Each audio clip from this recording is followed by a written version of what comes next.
Hi, and welcome to Series 2 of the Australia Academy Dern History Department podcast.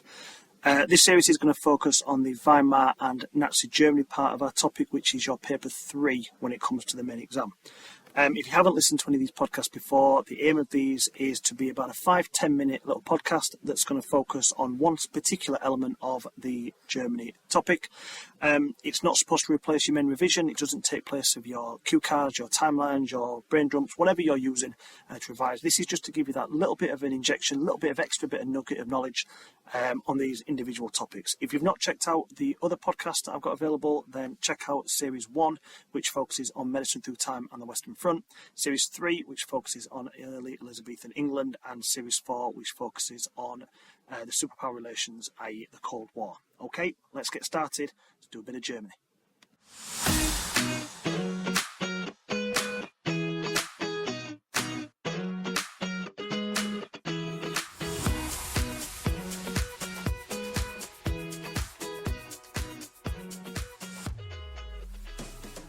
So this is episode 2, and we'll focus on one specific year, that being 1923. Now, 1923 is a year that both disrupted, but also in a way shaped the Weimar Republic and how it would look for the next 7 years or so. There are 3 events I'm going to be looking at. Okay, the first event happens in 1923, but it lasts for about another 2 years, and this is known as the invasion of the Ruhr. Now, the Ruhr is a heavily industrialised area of Germany. And in 1923, it will be invaded by France and Belgium. Now, the reason for this is that Germany have to pay 6.6 billion in reparations as per the Treaty of Versailles. The problem is Germany is struggling financially. They've just come out of World War One. They've not got a lot of money. They're trying to reinvest in their own country to rebuild. They can't afford to pay all this money back to the Allies. So they asked for a payment break. They asked France to say, give us a few years, let us rebuild, and then we'll start paying it back, no problem. But you've got to give us a chance to get back on our feet. France deny it and say, nah, we think you've got the money, we don't believe you. So Germany start to falter on their repayments. They can't make them.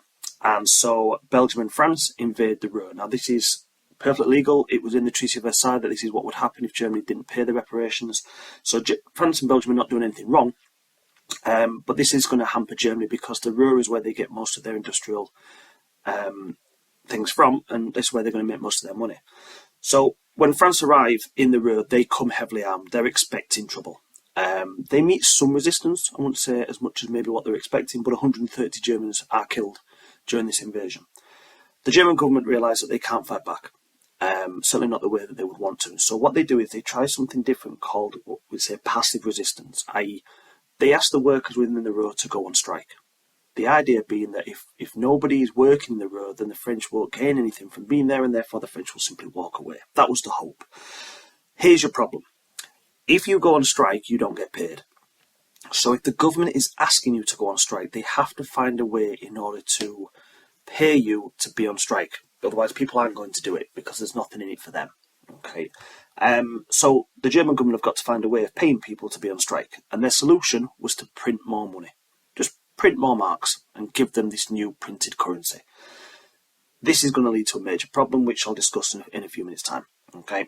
Now, the French and the Belgians eventually do leave the Ruhr, as I mentioned earlier, in 1925, and this was down to Germany agreeing something known as a Dawes Plan. We'll go into that in more detail in episode 3. So if you want to know a little bit more about that, then make sure you tune into the next episode. By printing all this money, Germany then enters their second problem. So we've got the invasion of the Ruhr is problem 1. Problem number 2 of 1923 is something known as hyperinflation. So the major consequence, certainly economically, of the invasion of the Ruhr was that Germany, obviously financially struggling after the war, this sends them into turmoil, and so they print more money. They just print loads and loads of money to pay their workers. Here's your problem. If you have too many banknotes in a country that is not backed up by the gold reserve, then you lead to something called hyperinflation, where simply the money starts becoming worthless. Okay, a pound which would have got you, X amount today will no longer get you anywhere near that in the future because there's just too many banknotes out there. It just dilutes the currency. To give you an example, a loaf of bread in 1918 would have cost you 1 mark. In 1923, over 200 billion marks. Now, wages are going up. Okay, so the value of the mark is so diluted that your wages, you are getting paid, a heck of a lot as well. But the wages are not going up to the same level as the inflation, and so people are struggling a little bit. In fact, people are getting paid by the hour, because if they get paid by the day or by the week, they'd be getting paid more than what they'd earned at the start of the day or the start of the week. If you have cash savings, so if you've saved your whole life and you've got it in cash, you've lost it. It's just not worth anything anymore. Whereas if you've invested in property or land, then because that would have also gone up with the price of inflation, then you're going to be fine. If you're a money lender, so you've lent somebody money, you've lost it, because they'll easily be able to pay that back. If you lent someone 1,000 marks, well, they'll get that easily now. They'll find that on the street. If you've borrowed money, brilliant. You're going to be able to pay that back, no problem, and you're saved by this. The other thing that gets hit really hard is obviously foreign trade. Okay, it's very, very hard at this point, because no foreign countries actually want to deal with Germany, because they don't want to deal in the German mark. The value is not stable. If they buy something and they sell something, and get German marks, then that will not be able to buy what they need later on, because the value is literally going down. Cafes, for example, would not put prices on their menu, because by the time you've ordered something to the time you pay for it, that price would have actually gone up. That's how crazy the money was in Germany at this time. This is eventually solved by a guy called Gustav Stresemann, who again I will talk about in episode 3. So again, make sure you tune into that episode if you want to know a little bit more about how the hyperinflation was solved. The final problem, so we've had invasion of the Ruhr, hyperinflation. The final problem is political problems. So because of the issues that Germany are going through with hyperinflation, with the invasion of the Ruhr, it kind of comes across that the Weimar Republic aren't fit for purpose. They're not really good enough at what they're doing if Germany's going through so many bad problems at the moment. So extreme parties start to get a little bit confident that maybe they would be able to do a better job. And one of these parties, known as the National Socialist German Workers' Party, or Nazis for short, I'm assuming you've heard of them, right-wing party led by a guy called Adolf Hitler, decided that maybe they stood a chance of taking over Germany and leading that country. So they get involved in something known as the Munich Putsch. Okay, so this is an attempt to overthrow the government that starts in Munich. So the plan, really, really simple. Nazi party would take over Munich, which is your main power hub of southern Germany. Once they'd taken Munich, they would then march on Berlin and do a full-scale takeover of Germany. There are some problems with this. First of all, the Nazi party are not a popular enough party to be able to do this on their own. Okay, they're a very, very small party. So what they need is they need the support of the other right-wing groups. So the idea is that Hitler would take over all of the right wing. This is obviously not going to be popular with the leaders of the other right-wing parties, who felt that they should be in charge of their own party. So he unites them all together in the beer hall of Munich, and the leaders of these parties say, look, it's late, we need to ring our wives, we need to let them know where we are, they're going to be worried sick, and they're allowed to make that phone call. Now, of course, they don't ring their wives, they ring the authorities and warn them about what's going to happen.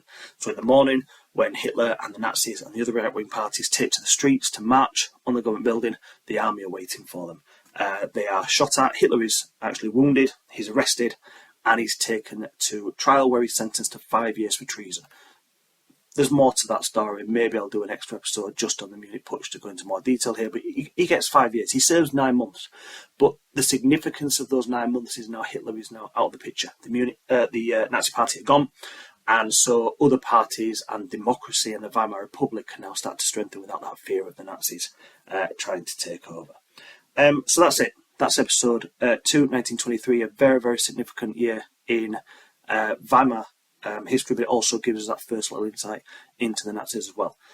If you found this useful, then make sure you check out the other episodes on Germany, but also on Elizabeth in Series 3, on Cold War in Series 4, and on Medicine on Series 1.